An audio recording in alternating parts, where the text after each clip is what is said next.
Hey everybody, my name is John Montalbano. I am going to talk to you about one of my favorite pieces of bass recording gear, the Tech 21 Formula 21 all-tube bass preamp. So that is this little fandangaranga right here. This has easily become the holy grail, I would say, of my personal recording rig. If anyone is familiar with Tech 21's products, one of their flagship devices was the bass DI, which has become pretty much an industry standard. So basically a direct box with EQ settings, of course, but it's known also for its overdrive, where you can get that subtle, from very subtle tube-like overdrive to a pretty nice, rich distortion. It's been one of my choice pieces of gear for years.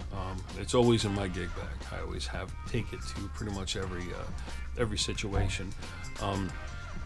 So a few years back, I was using a bass DI box actually that had a tube circuit in it, and that particular company that made it decided to stop making it. So I figured that would kind of make a pretty big hole in the bass community. I don't know. I was using it like crazy. I'm sure other people were as well. So I called Tech 21. I spoke to, in particular, Dale Crevens over at Tech 21 about the potential idea. And she said, wait a minute. Maybe not like that. That's me saying it, but she said, hold on a minute. Wait a minute. Because they just might have something in the works along what I was talking about. So that something, a few months after that, I spoke to her and she said, well, you know that thing we're talking about? Not in that accent, but you know that thing we're talking about? Well, I think we got something for you. So that something turned out to be this. Now, this is obviously quite a bit bigger than a direct box. The DI box I was using was probably about this big. This is this big. But basically what it is, it's an all-tube version of the coveted, loved bass DI. So you have the level in, and you have a drive very similar to the bass DI, plus treble, treble, mid, and bass control, a presence control, a character switch, and a bright switch. So the EQ is also tube based. So we're talking quite a few tubes in there. So it's not just a tube input or a tube input stage. It's entirely made with tubes. So it's very unique, and you absolutely get that very rich tube sound. So for example, this is a very basic, subtle setting where you get just a little bit of that tube warmth. Now, depending on how hard you hit it, so if I dig in a little bit harder,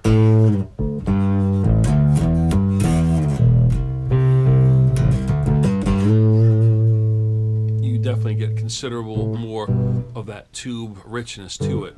So it's not like a stomp box distortion where pretty much when you step on it, that's what you get. Now, the actual original DI box was again very well known for its overdrive qualities. So with this as well, let me turn the level down because I want to peak the ears. Turn the level down, turn the drive up.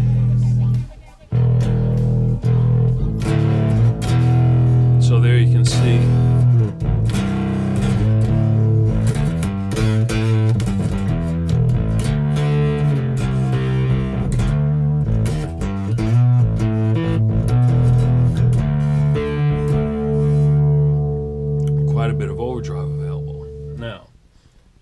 character switch, which gives you basically more.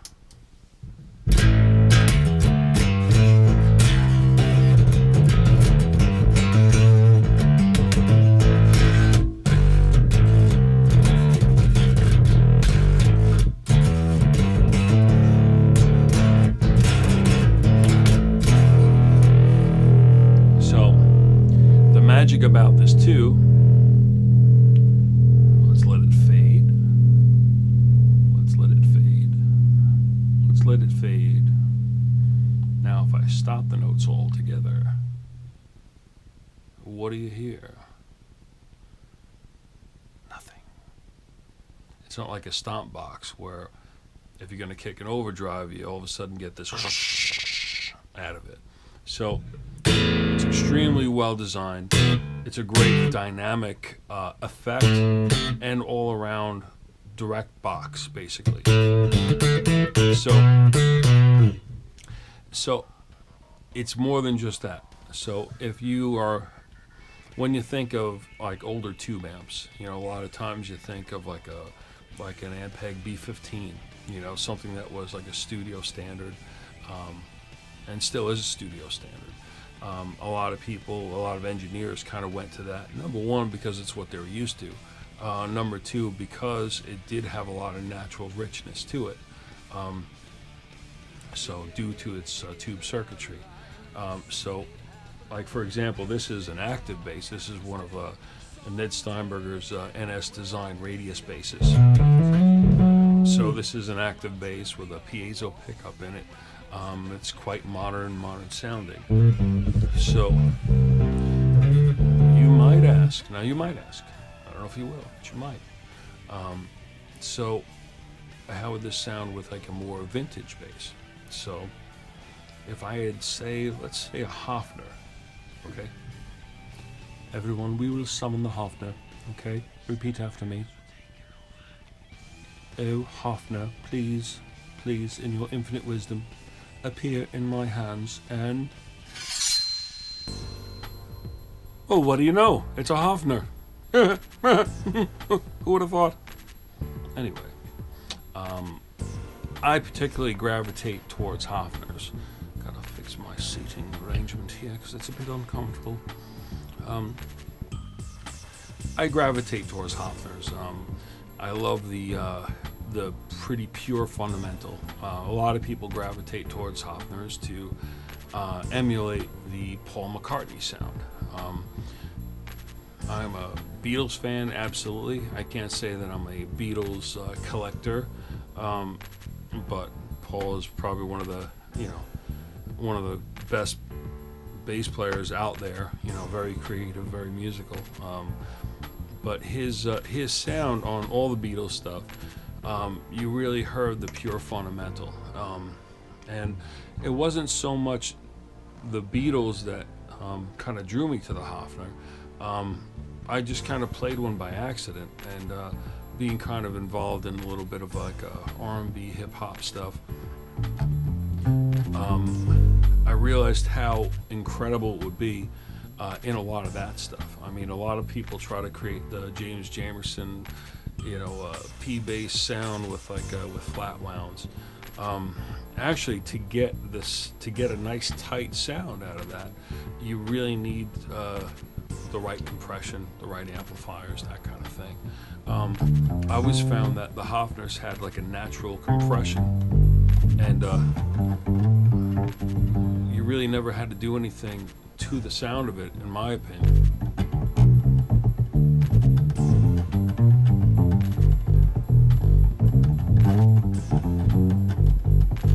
And as far as like hip hop and R&B,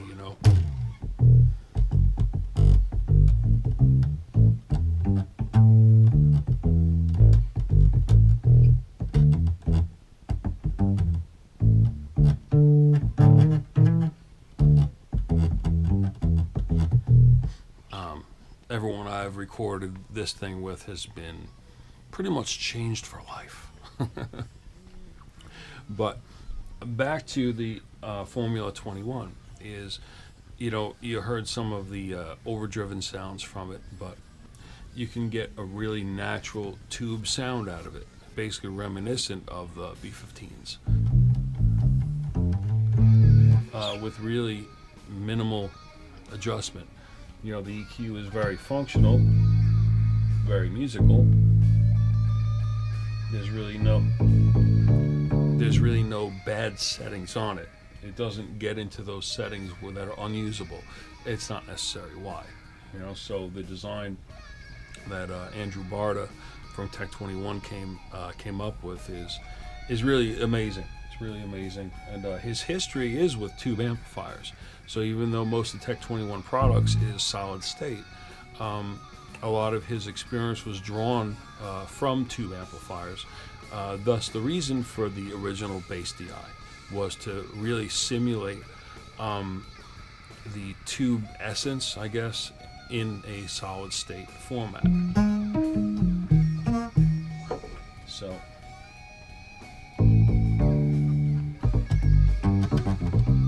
and you can also kind of boost that gain up a little bit too. Get that Jack Bruce type deal, you know.